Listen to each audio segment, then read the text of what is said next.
네, 이번에 칭찬받을 보험은 운전자 보험입니다. 오늘 운전자 보험은 김채은 전문가님께서 준비해 주셨는데요. 어떤 내용 준비되어 있을까요? 네, 저 앵커님, 우리 주변에 운전하시는 분 많으시죠? 그렇죠. 그분들 중에서 사고가 단 한 번도 일어나지 않는 분들이 있으시던가요?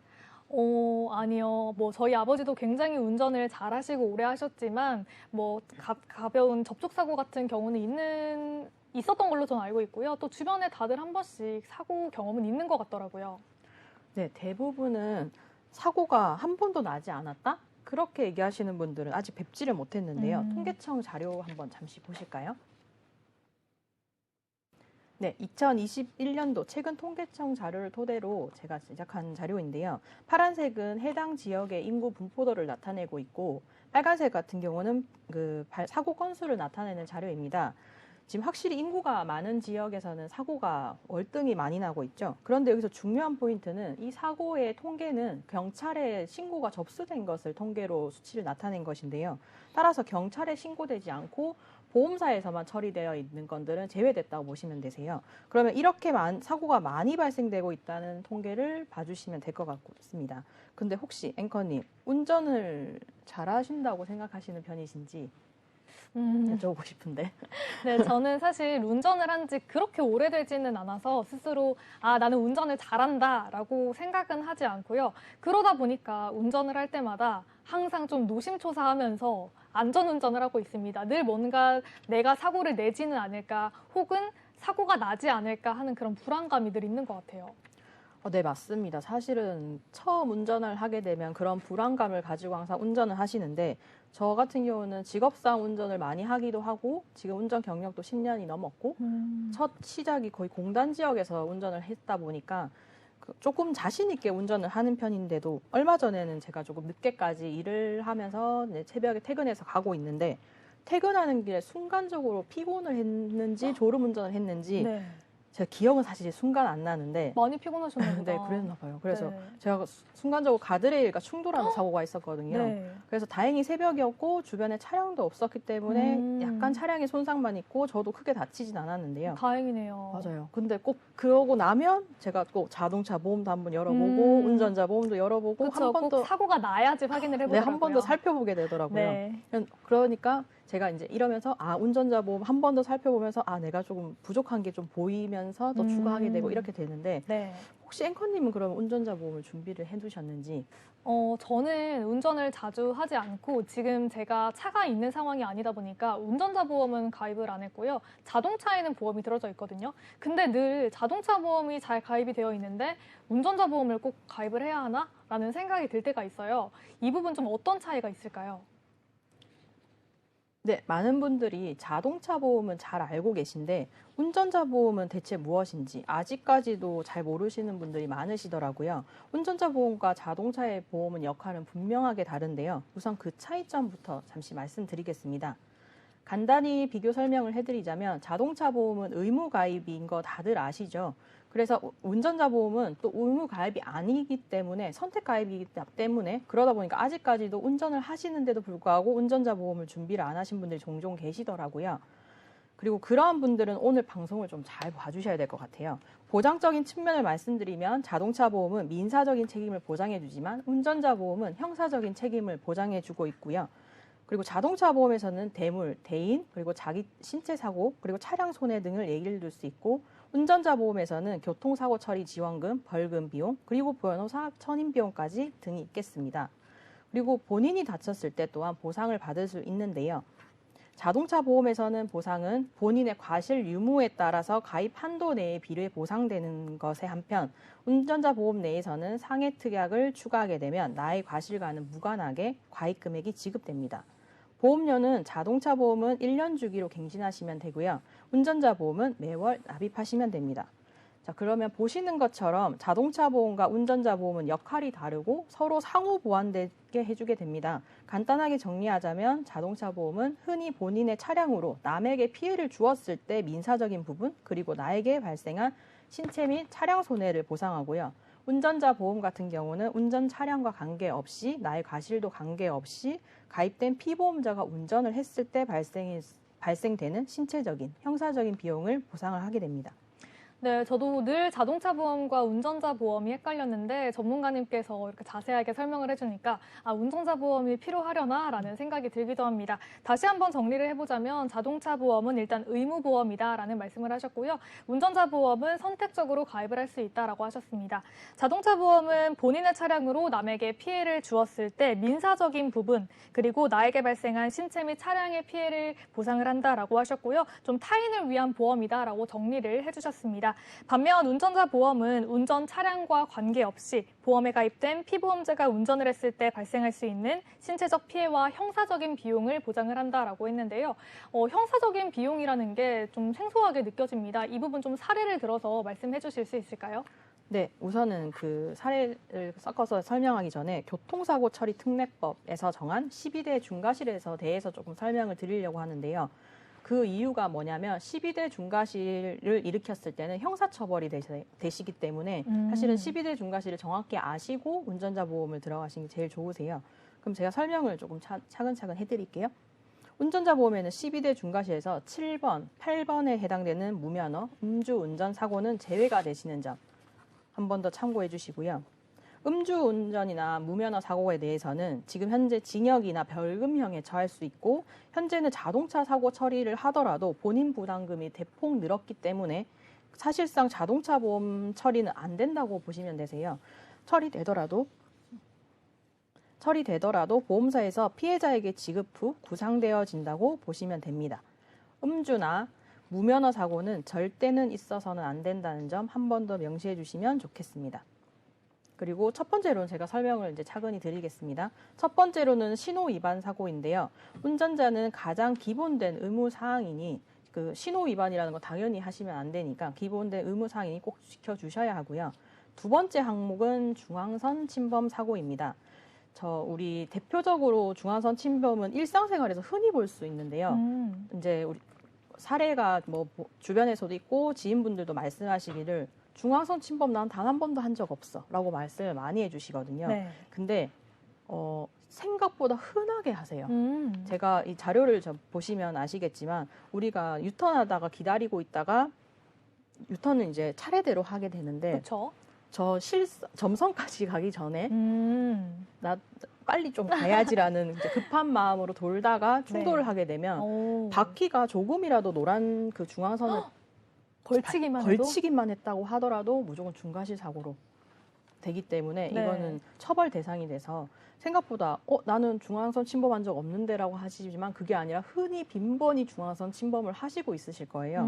그래서 이런 부분도 깊이 유념을 해두셔야 되는 거고 그리고 조금 제가 성격이 급하다 하시면 운전자분 필수로 가입을 하셔야 될 것 같습니다. 네. 그리고 세 번째 항목은 제한속도 20km 위반 사고인데요. 사실 급하게 이 부분도 마찬가지신데 급하게 운전을 하시다 보면 이 부분 지키지 못하는 분들이 꽤 많으세요. 그렇죠. 그리고 우리가 도로를 가다 보면 80도로에서 60도로로 바뀐다거나 20 정도 차이 되는 구간들이 꽤 많으신데 네. 그랬을 때는 순간적인 과속을 했을 때는 그런 거를 그런 걸 캐치하지 못하고 놓치고 과속을 하시다가 사고가 날 수 있어서 이런 부분도 중과실에 해당이 될 수 있습니다. 네, 맞아요. 저도 운전을 하다 보면 특히 고속도로에서는 80에서 100까지 좀 달릴 수 있잖아요. 그렇게 달리다가 이제 일반 도로로 그 바뀌는 부분에서는 사실 속도를 줄여야 되는데 그 부분을 간과하게 될 때가 있더라고요. 그러면 만약에 이런 부분도 계속해서 비슷한 고속도로에서 달리던 속도로 달리다가 사고가 나면 중과실 사고에 해당한다 이런 말씀이신 거죠? 네, 맞습니다. 지금 그런 부분은 근데 대부분 인지를 못하거나 그렇죠. 내가 어차피 속도 과속했는지 모를 수도 있잖아 라고 얘기하는데 그거는 그 상황에 따라 다를 수 있기 때문에 항상 조심하셔야 되고요. 그리고 또 그 다음에는 조금 많이 빈번하게 나는 네 번째 항목 앞지르기 위반, 끼어들기 위반 사고입니다. 네. 혹시 이제 앵커님은 그 고속도로 2차선에서 운전을 하시다가 네. 그 운전하다가 앞차를 앞지르고 싶을 때 네. 왼쪽 차선으로 해야 되는지 아니면 오른쪽 차선으로 해야 되는지 어느 쪽으로 해야 되는지 생각해 보신 적 있으실까요? 저는 이거는 좀 확실하게 알고 있는데요. 1차로가 그 추월 차선이라고 알고 있어요. 그래서 내가 빨리 가야 된다 하면은 1차선으로 좀 바꿔서 갔다가 다시 2차선으로 들어오는, 그러니까 왼쪽 차선으로 들어가는 걸로 알고 있습니다.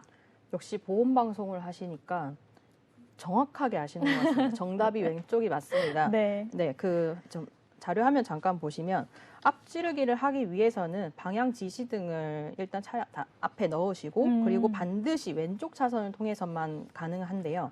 오른쪽 차선으로 통해서 앞지르기를 하시다 보면은 운전하시는 분들이 그 오른쪽을 잘 살펴보지 않고 왼쪽을 위주로 많이 보기 때문에 예측하기 어렵다고 판단을 되어서 사고가 위험이 좀 커질 수가 있어요. 그래서 법적으로 금지를 하고 있고 우측을 통해서만 앞지르기를 할 수 있다. 이렇게 보시면 되고요. 그렇게 안 하고 그러니까 우측으로 하고 사고를 났을 때는 중과실에 해당된다 보시면 됩니다.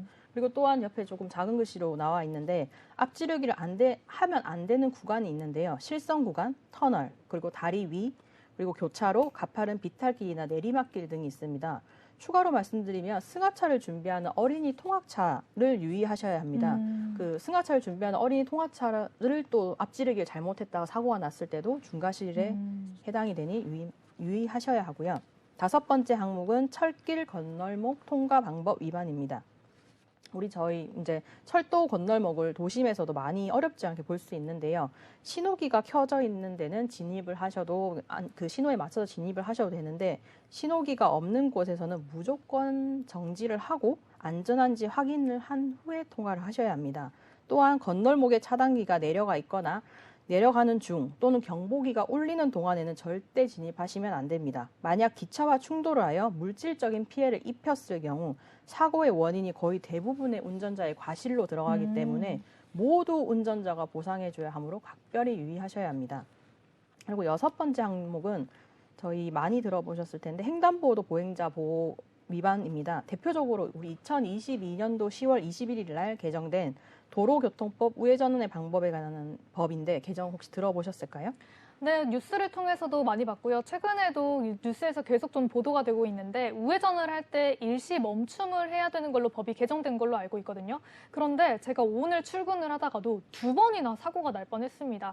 이렇게 횡단보도를 건너려고 하는데 우회전하는 차들이 멈추지 않고 그냥 가더라고요. 물론 좀 천천히 가시기는 했지만 이렇게 하다 사고가 나면은 또 중과실 사고로 들어가는 거잖아요. 맞습니다. 그렇기 때문에 이렇게 우회전을 하실 때는 반드시 보행자가 있는지 확인을 하시고 일시 멈춤을 하시는 습관을 좀 들이시는 걸 다시 한번 시청자분들께 말씀을 드리고 싶었습니다. 네, 맞습니다. 그렇게 지금 사실은 아직까지 헷갈리는 분들이 꽤 많으시거든요. 그래서 간단히 조금 짚고 넘어가 드릴 건데 네. 지금 전방의 차량 신호가 적색이냐 녹색이냐에 따라서 지금 확연히 다른데 지금 현재 2023년도 1월 22일 날 추가 개정된 전방 신호가 적색일 때를 먼저 보겠습니다. 전방 차량 신호가 적색일 경우에는 반드시 일치 정지를 하셔야 되는데요.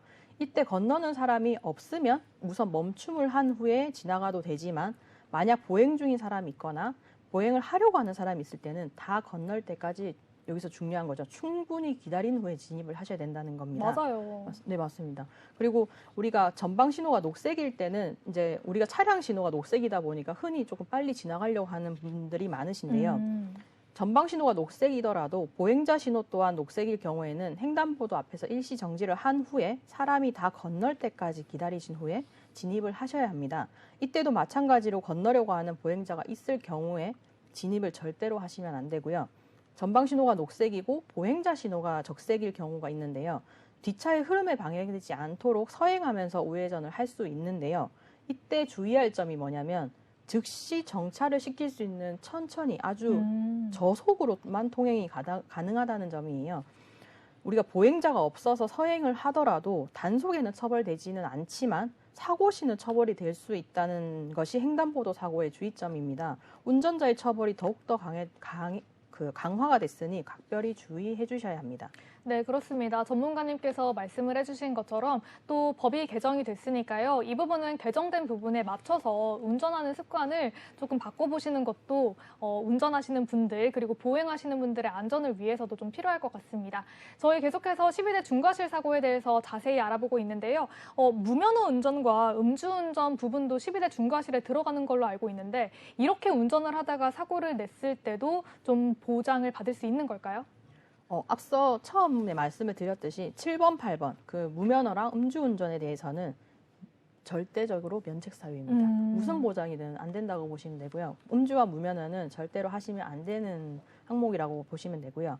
그 다음으로 말씀을 드리면 9번째 항목은 보도 침범입니다. 저희 지나가다가 대표적으로 음식점이나 상가를 드나들기 위해서 가끔 잠시 주차를 한다고 보도를 침범해서 주차하는 경우가 꽤 많으신데요. 이럴 때는 물론 통과를 하시면 안 되는 구역이지만 보도를 지나가는 행인과 사고가 났을 경우에는 통행 방법 위반으로 적용될 수 있으면서 각별히 유의해 주셔야 합니다. 그리고 10번, 10번째 항목은 승객 추락 방지 의무 위반법입니다. 택시나 버스 운전을 하시는 직업을 가지신 분이 특히 유념해 주셔야 하는데요. 개문발차 사고라고 하는데 쉽게 말씀드려서 승객이 승하차를 다 미처 마치지 못했는데 출발을 하면서 사고가 났을 경우인데 이럴 경우는 생각했을 땐 가벼운 그냥 교통사고가 아니냐라고 생각하실 수 있는데 실제로 이거는 중과실 사고에 해당이 되기 때문에 직업적으로 택시나 버스 기사라든지 이런 운영을 하시는 분들은 특히나 이 부분에 대해서 조금 더 유념해 주셔야 하는 부분입니다. 자, 그 다음에는 저희가 좀 많이 큰 이슈가 있었죠. 11번째 항목인 어린이 보호구역에서 발생하는 사고입니다. 이게 민식이법이라고 해서 조금 많이 들어보셨을 텐데 이때 법이 개정되면서 운전자의 처벌이 조금 더 심하게 많이 강화됐다고 보시면 되고요. 스쿨존에서는 안전운전 위반으로 만 12세 미만의 어린이를 다치게 하면 1년 이상, 15년 이하의 징역이나 500만 원 이상, 3천만 원 이하의 벌금을 부과하게 됩니다. 특히 사망을 하게 되면 3년 이상의 징역 또는 무기징역까지도 처할 수 있는 점까지도 알아봐 주셔야 되고요. 위반 행위로는 통행금지 제한 위반, 주정차 위반, 속도 지시 위반, 보행자 보호 불이행 등이 있습니다. 사실 우리 처벌 강도를 떠나서 어린이 보호구역에서만큼은 어린이를 조금 마음 놓고 다닐 수 있게끔 저희 어른들이 최소한 법을 좀 지켜줘야 된다고 말씀을 드리고 싶고요. 마지막으로 화물 고정 조치 위반입니다. 화물차 운전자분들께서는 조금 유의를 해주셔야 되는데요. 화물 적재물을 운반 시에 떨어지지 않게 덮개를 씌우거나 묶는 등 고정을 하셔야 하는데 과도하게 적재물을 쌓거나 고정을 제대로 하지 않았을 경우에는 사고의 위험이 굉장히 높겠죠. 이러한 이유로 사고가 날 경우에는 중과실에 해당이 됩니다. 사실 아무래도 고속도로 내에서 이러한 사고가 발생되면 2차, 3차 사고까지 이제 겹쳐서 피해가 발생되기 때문에 더욱더 준비를 해주셔야 하고요. 그렇죠. 그리고 마지막 항목에 저희가 조금 더 추가해서 말씀드릴 사항이 있는데요. 이 부분은 대체적으로 이제 저희 지인분들이나 상담 사례 등을 보면은 대부분 화물차에만 해당된다고 대부분 알고 계세요. 근데 이 12대 중과실 중에 12번에 해당되는 게 도로교통법 제39조 제4항에 화물차가 아니고 자동차 화물 고정 조치 위반이라고 시작되는 항목입니다. 따라서 자동차에 해당되는 내용인데요. 우리가 최근에 취미생활을 즐기는 분들이 꽤 많으시거든요. 캠핑용품 그리고 그쵸. 자전거를 조금 매달고 다니신다거나 그런 적재물들을 차량에 실어서 많이 다니시는데 이럴 때도 해당이 되시는 부분이기 때문에 그런 취미생활을 하시는 분들도 좀 고정장치를 조금 더 튼튼하게 해주셔야 된다는 점을 함께 유의해 주셔야 합니다.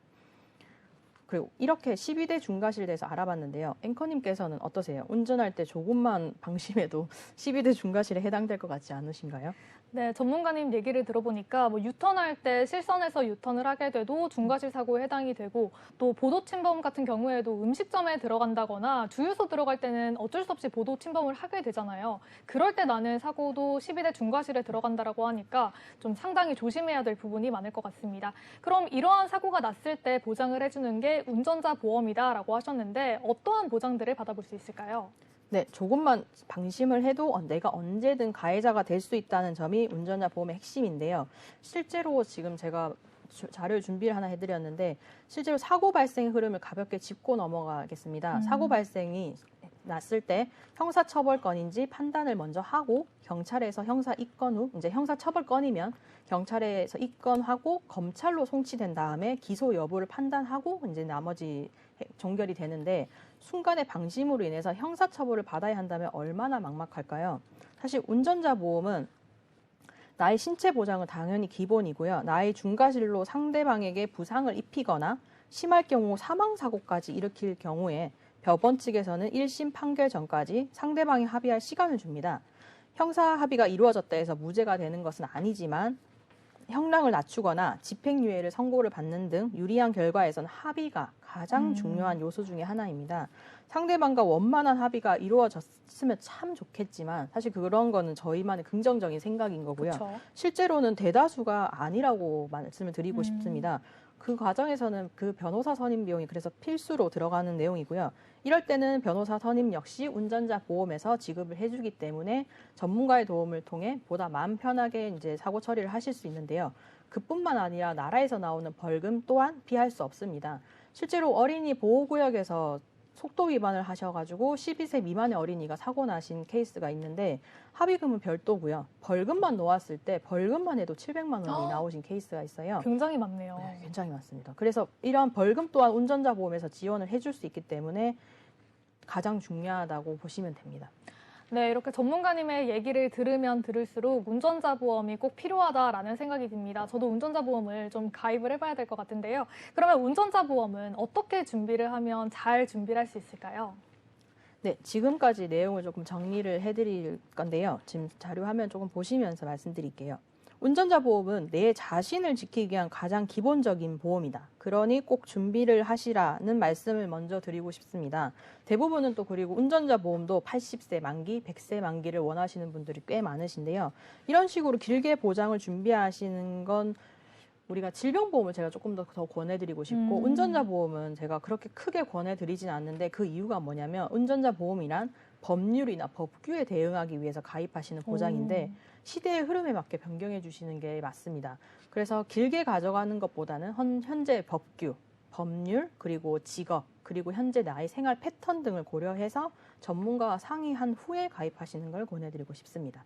네, 그렇습니다. 운전자 보험은 특히 법률이나 법규가 바뀌면 또 보장되는 내용이 달라진다라고 하니까요. 내가 예전에 운전자 보험을 가입을 했다 하시는 분들은 지금 바뀐 법규에 따라 보장된 내용이 달라졌을 수도 있으니까 다시 한번 살펴보시면 좋을 것 같습니다. 그럼 김채은 전문가님께서 오늘 운전자 보험을 준비를 해주셨는데 좀 가입하면 좋을 만한 특약 짧게 설명해 주실 수 있을까요? 운전자 보험에 당연히 기본되는 뭐 교통사고 처리 지원금이라든지 뭐 형사 관련된 것들은 당연히 기본이고요. 그 외에 상해 특약을 제가 조금 더 같이 권해드리긴 하는데 간병인 지원이라든지 그 또 상해 간병이라든지 그리고 자동차 사고 부상 치료비라든지 그 부분은 특약 부분이라고 보시면 되는데요. 내가 사고를 났을 때 내가 다친 급수에 따라서 별도로 지원이 되는 부분인데 최근에 저희 상담 사례가 있었는데 어떤 케이스가 있었냐면 교통사고가 나셨는데 간병인을 쓰셔야 되는 상황이었어요. 그런데 그 간병인 특약을 추가로 가입하셨던 부분이었기 때문에 간병인이 지금 현재는 10일 단위로 결제를 하는 게 조금 흔하게 지금 일어나고 있는데 10일 단위로 계속 그 현재 240만 원씩 매주 받고 있으시다고 보시면 되거든요. 근데 그 부분도 간병인을 쓰시는 기간이 조금 길어진다고 했을 때는 금액이 꽤 많이 높아지는 상황이 되다 보니까 간병인 특약이라든지 아니면 자동차 사고 부상 치료비라든지 내가 다쳤을 때 조금 더 많이 혜택 받을 수 있는 거, 뭐 골절이라든지 이런 상해 부분을 넣으시면 훨씬 더 좋으실 것 같습니다.